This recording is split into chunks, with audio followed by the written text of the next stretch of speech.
Assalamualaikum warahmatullahi wabarakatuh. Bertemu lagi dengan kami. Di video kali ini kami akan mempresentasikan hadis sahih. Sebelum itu, perkenankan kami untuk memperkenalkan diri. Saya Fitriana dan saya Yanatul Umma. Kami dari kelas 4 M2N Nazhatul Tullah. Baik, langsung saja. Bismillahirrahmanirrahim. Hadis sahih menurut bahasa berarti hadis yang sah. Sedangkan menurut istilah adalah sebagai berikut.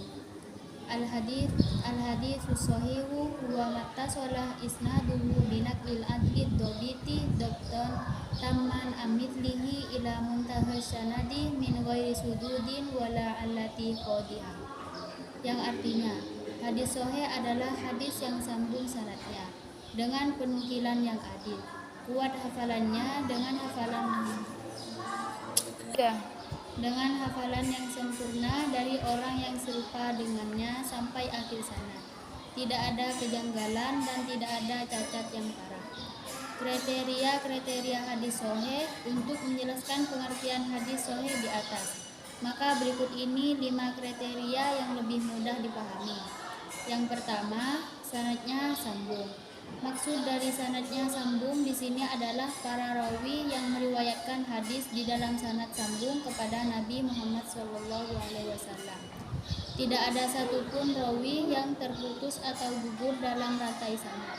Artinya, para rawi yang meriwayatkan hadis mendengar langsung dari rawi satunya dan seterusnya sampai terhubung kepada Nabi Muhammad SAW.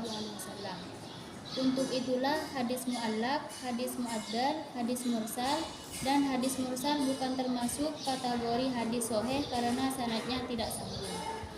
Adapun yang kedua, para rawinya memiliki sifat adil. Maksud dari rawi bersifat adil di sini adalah rawinya termasuk orang Islam, mukallaf, baligh, dan berakal. Tidak melakukan dosa-dosa besar dan dosa-dosa kecil yang dilakukan secara terus-menerus, dan terbebas dari sifat-sifat yang bisa menodai kepribadiannya. Misalnya makan di pasar, berjalan tanpa alas kaki, tidak menutup kepala, dan lainnya. Dengan demikian, orang yang fasik, orang yang memiliki kepribadian aneh dan di luar kebiasaan, serta orang yang memiliki perilaku buruk bukan termasuk rawi yang bersifat adil. Adapun yang ketiga, para rawinya dobit. Dabit ingatannya kuat, yaitu memiliki ingatan yang kuat dalam menghafal hadis.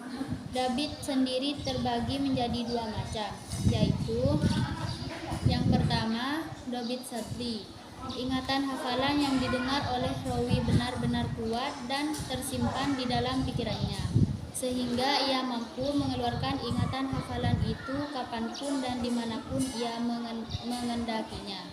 Adapun yang kedua, dobit kitab, ingatan hafalan kuat berdasarkan buku catatan saat rawi itu mendengar hadis.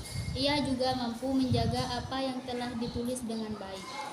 Dengan demikian, rawi yang memiliki ingatan kurang baik, misalnya kadang ingat dan kadang lupa, maka rawi tersebut bukan dikategorikan sebagai rawi yang dobit. Yang keempat, tidak adanya syad. Maksudnya adalah hadis yang diriwayatkan oleh rawi tersebut tidak bertentangan dengan hadis yang diriwayatkan oleh jemaah yang terpercaya, karena adanya penambahan dan pengurangan, baik di dalam sanadnya maupun di dalam matanya. Yang kelima adalah tidak adanya illah. Maksudnya, jika hadis tersebut dilihat dari segi zahir dapat diterima, tetapi ketika diselidiki dari jalur rawi-rawinya terdapat unsur yang menyebabkan hadis tersebut ditolak. Misalnya hadis mursal dan hadis munqati yang diriwayatkan secara muttasil.